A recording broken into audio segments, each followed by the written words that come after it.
ಸ್ವಲ್ಪ app mental ಅಂತಾರೆ ಕೆಲವ್ರನ್ನ, ಅರ್ಧ ಜ್ಞಾನ ತಲೆ ಕೆಟ್ಟವನು. ಯಾವ ಟೈಮಲ್ಲಿ ಹಂಗ್ ತಿರುಗತ್ತಾನೆ ಏನ್ ಗೊತ್ತಿಲ್ಲ. ಅವನ್ ನಿಂತ್ಬಿಟ್ಟ ಮೆಂಬರ್ ಆಯ್ತೀನಿ ಅಂತ. ಯಾರೋ ಒಬ್ಬ ಅವನ್ ಫ್ರೆಂಡ್ ಹೇಳ್ದ, ಸುಮ್ನೆ ಗೆದ್ಬಿಡಕ್ ಆಗುದಿಲ್ಲ, ಏನಾರು ಕೊಡ್ಬೇಕು ಜನಕ್ಕೆ. ಏನ್ ಕೊಡುವ?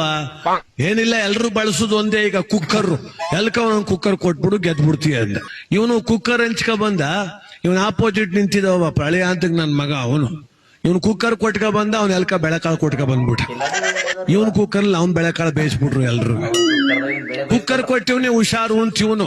ಕುಕ್ಕರ್ ತಿಂದಿಲ್ಲ, ಬೆಳೆಕಾಳು ತಿಂದಿದ್ರೆ ನಂಗ್ ಮೋಸ ಮಾಡಬೇಡಿ ಅಂತ ಅವನು. ಅವನಿಗೆ ಬೆಳೆಕಾಳು ಕೊಟ್ಟವನೇ ಗೆದ್ದೋದ, ಕುಕ್ಕರ್ ಕೊಟ್ಟವನೇ ಸೋತೋಗ್ಬಿಟ್ಟ. ತಲೆ ಕೆಟ್ಟೋಯ್ತು ಅವನಿಗೆ. ಕುಂತವನ್ ತಲ್ಬಕ್ಕೊಂಡು ಎಲ್ಲಾ ಬಂದ್ ಸಮಾಧಾನ ಹೇಳ್ತಿದ್ರು.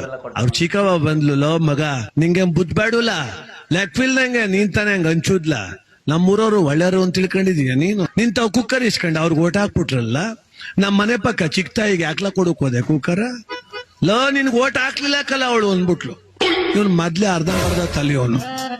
ಚಿಕ್ಕ ತಾಯಿ ಓಟ್ ಹಾಕ್ಲಿಲ್ವಾ, ಕೋಪ ಸೋತ್ಬಿಟ್ಟಿವ್ನಿ ಅಂತ ದಮ ನೆದ್ ಬಂದ. ಆ ಚಿಕ್ಕ ತಾಯಕ ಒಲೆ ಮೇಲೆ ಕಟ್ಟಿ ಹಾಕಿ ಮಡ್ಗೋಳೆ ಕುಕ್ಕರ. ನಂಗೆ ಓಟ್ ಹಾಕ್ತಾ ಇದ್ಮೇಲೆ ಕೊಡು ನನ್ ಕುಕ್ಕರ ಅಂತ. ಅವಳು ಆಯ್ತು ತಕೋಗುವೆ, ಅನ್ನ ಆಗೋಲಿ ಸುಮ್ಮಿರು ಅಂತ ಅವಳು. ಯಾವ ಅನ್ನೂ ಬೇಕಾಗಿಲ್ಲ ಕೊಡ್ಲಿ ಅಂತ ಕುಕ್ಕರ್ ಕಿತ್ಕೊಂಡು ಅಕ್ಕಿ ಸುದ್ಬಿಟ್ಟು ಹೊತ್ಕೊಂಡ್ ಬರೋದು. ಏನೋ ಕುಕ್ಕರ್ ಕೊಟ್ಟ ಸೊರ ಆಯ್ತಪ್ಪ. ಅವನ್ ತಾವೇನಾರ ಸೀರೆ ಇಸ್ಕೊಂಡ್ಬಿಟ್ಟಿದ್ರೆ ಗತಿ ಏನೋ ಮಾಡ್ತಿದ್ದು.